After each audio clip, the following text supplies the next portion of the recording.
आज हमारे इस खास शो में हमारे साथ है मुकुंद वर्मा जी, जो कि डायरेक्टर है वर्मा फार्मेसी कंपनी के।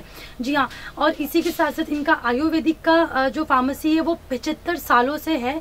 इनका ऑल ओवर इंडिया में भी है इसका। एंड अगर आप देखेंगे तो ऑनलाइन के फ्लिपकार्ट पे भी इन्होंने अपनी आयुर्वेदिक की जो दवाइयाँ हैं वो अवेलेबल कराई हैं। नमस्कार, नेक्स्ट जनरेशन न्यूज चैनल में आप सभी का स्वागत है।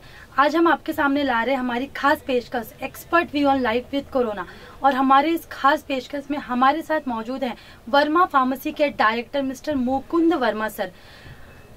आइए तो हम हमारे इस खास बातचीत में सर से जानने की कोशिश करते हैं कि इनकी आयुर्वेदिक कंपनी जो इनका जो फार्मेसी है उस पर कोरोना का क्या इफेक्ट हुआ है। सर मेरा क्वेश्चन आपसे ये है कि लॉकडाउन और कोरोना का आपके जो आयुर्वेदिक की जो फैक्ट्री है, जो सेक्टर है, उस पर कितना इफेक्ट हुआ है कोरोना का? जैसे आप सबको पता है कि मार्च के आखिरी वीक में मोदी जी ने लॉकडाउन का अनाउंसमेंट किया था। जी बिल्कुल। उस वक्त तो लगभग कंप्लीट ही लॉकडाउन था। तो इवन सब फार्मास्यूटिकल फैक्ट्री, मतलब हमारी फैक्ट्री भी लगभग 7 डेज तक लॉकडाउन रही थी। और उसके बाद में जो लाइफ सेविंग या फिर जो लाइफ सपोर्ट सिस्टम वाले जो भी एक्टिविटीज़ है, जैसे हम अत्यावश्यक जीवनावश्यक जो कामकाज थे वो चालू करने की परमिशन मिल गई थी। तो उसके बाद हमने फैक्ट्री शुरू करी। लेकिन फैक्ट्री शुरू करने में जो दिक्कतें हमको शुरू में आई वो तो अवेलेबिलिटी ऑफ द स्टाफ, मतलब स्टाफ का फैक्ट्री तक पहुंचना और वो खुद ने वहाँ पे आना, वर्कर्स आना। तो लगभग हम 20% स्टाफ स्ट्रेंथ पे चला रहे थे। जी।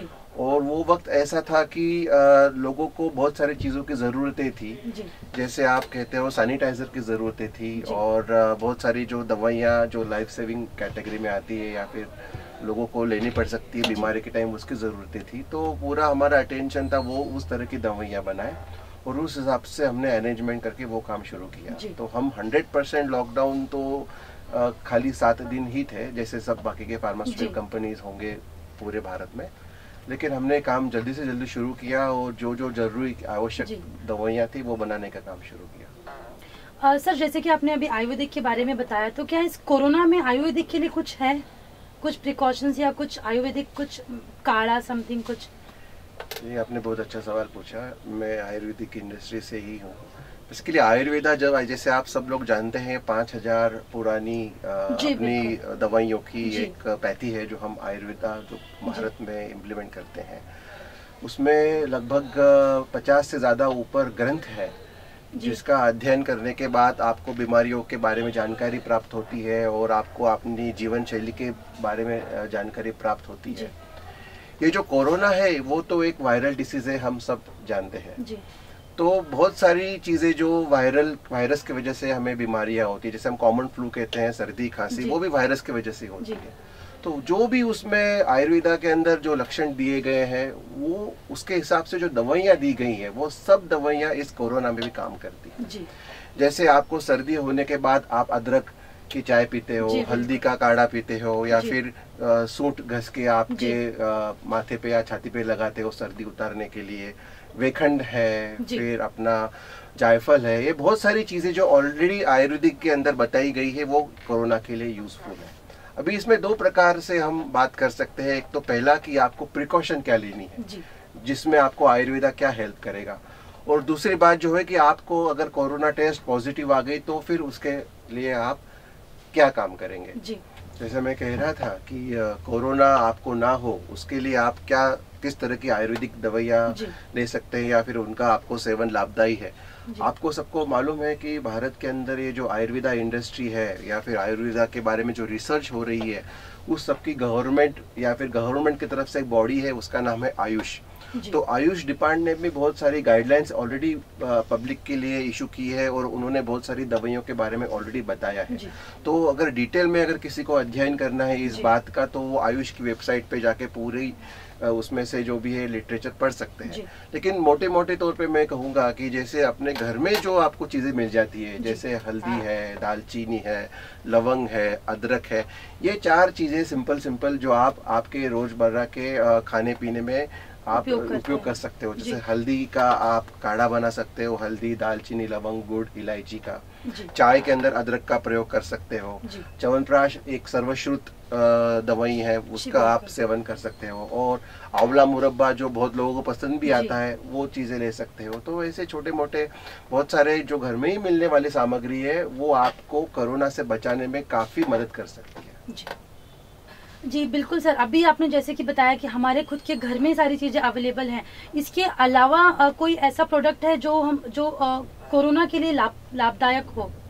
जैसे मैंने कहा कि ये सब चीजें तो आपके घर में ही आपको मिल जाएगी, लेकिन वो आपको उसका प्रमाण सीख के या फिर उसको बना के आपको उसका सेवन करना पड़ेगा।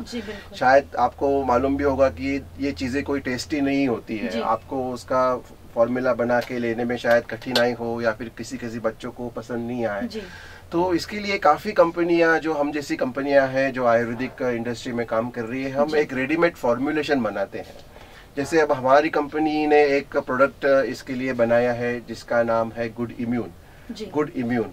ये प्रोडक्ट वैसे तो 10 साल से हम बना रहे हैं, अभी हमने इसको थोड़ा सा रिफर्बिश किया है क्योंकि इसमें हमने एडिशनल डोज डाले हैं। लगभग उसमें हमने आंवला, फिर गिलोय, अश्वगंधा, हल्दी, तुलसी, फिर अपना जसद भस्म जिसमें जिंक होता है, मंडूर भस्म जिसमें लोह होता है, ये जो जानी मानी दवाइयां हैं जो आपकी इम्यूनिटी बढ़ाती है।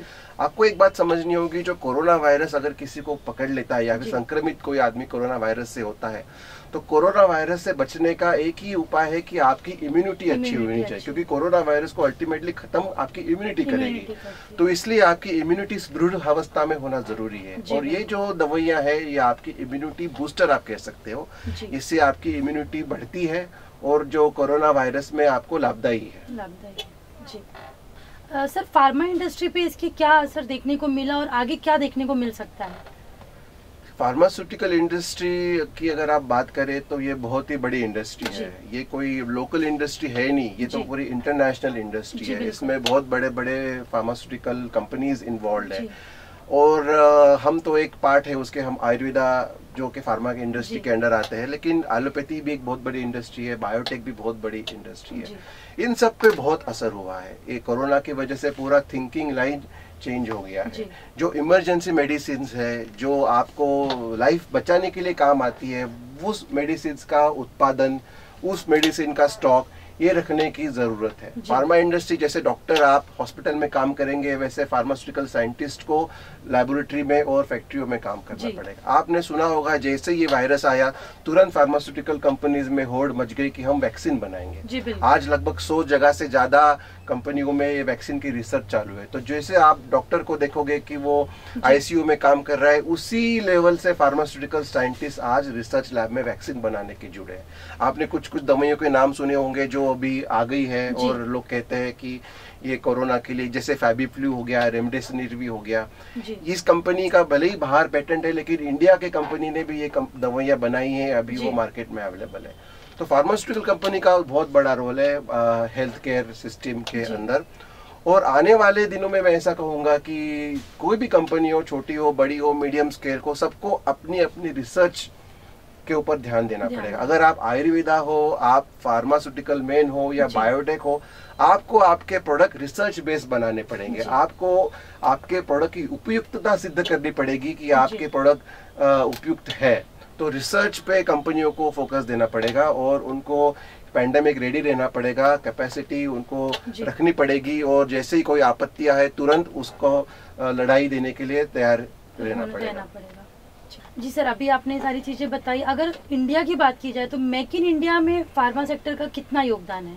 फार्मा इंडस्ट्री तो शुरू से ही इंडिया की मेक इन इंडिया ही है। मतलब आज आप देखो तो हम पूरे वर्ल्ड में मोर देन 150 कंट्रीज को एक्सपोर्ट कर रहे हैं अपनी दवाइयाँ। यूएस में बिकती है, जापान में बिकती है, यूरोप में बिकती है। तो इंडिया के फार्मास्यूटिकल इंडस्ट्री सेल्फ रिलायंट है आज के तारीख में। थोड़ा बहुत आप इंपोर्ट देख ले जो बेसिक इंग्रेडिएंट का होता था, लेकिन वो भी आज मेक इन इंडिया के कारण इंडिया में बनाने की चालू हो गई है। और अभी जो मोदी जी ने जो बहुत सारे स्कीम्स लॉन्च किए उसमें इस पे भी जोर दिया गया है कि लोकल जो केमिकल लगते हैं वो बने।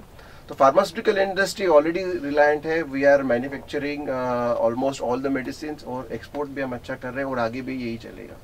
जी सर, इस कोरोना जो पेंडेमिक है इसके चलते आप हमारे व्यूअर्स जो अभी हमें देख रहे हैं, तो आप इनको क्या मैसेज देना चाहेंगे? कोरोना बीमारी कोई हल्के में लेने जैसी है ही नहीं जी। क्योंकि आप अगर देखें कि पिछले 4 महीने में जब से हम सुन रहे हैं इस बारे में, और अभी तो 5वां महीना चल रहा है, 4.5 लाख के ऊपर मौतें हो गई है जी। बिल्कुल। तो आप इसको हल्के में नहीं ले सकते। आपको यही सोच के चलना है कि मुझे कोरोना से बचना है। आपका 24 घंटे बस यही सोच रहनी चाहिए कि मैं कोरोना से कैसे बचूं। कैसे खुद को। तो जैसे वो कहते थे कि गब्बर सिंह जो डर गया वो मर गया। अभी तो आपको थोड़ा उसमें सुधार करना पड़ेगा। आपको कहना पड़ेगा जो डर गया वो बच गया। इसके लिए आपको क्या करना है, कोई बड़ी बात नहीं है। मतलब आपको बस संभल के रहना है। संभल के रहना है मतलब सबसे बड़ी बात मैं कहूँगा, आप मास्क नहीं उतारे। कहीं भी आप घर से बाहर निकलते हो आपको 100% मास्क होना ही चाहिए। ये एक बात हो गई। दूसरी बात, भीड़ में तो नहीं जाना चाहिए। जहाँ भी आपको भीड़ दिखती है वहाँ पे बिल्कुल ही मत घुसे। और हाथ धोए रेगुलरली। आपके वस्त्र जो है वो रेगुलरली धोएं। और ये जैसे मैंने आयुर्वेदिक के बारे में बताया, कोई प्रिकॉशनरी काढ़ा वगैरह या फिर दवाइयाँ जैसे हमारा गुड इम्यून है वो रेगुलर सेवन करे। और जितना जरूरी है उतना ही बाहर जाए, घर में समय बिताए और सेफ रहे जी।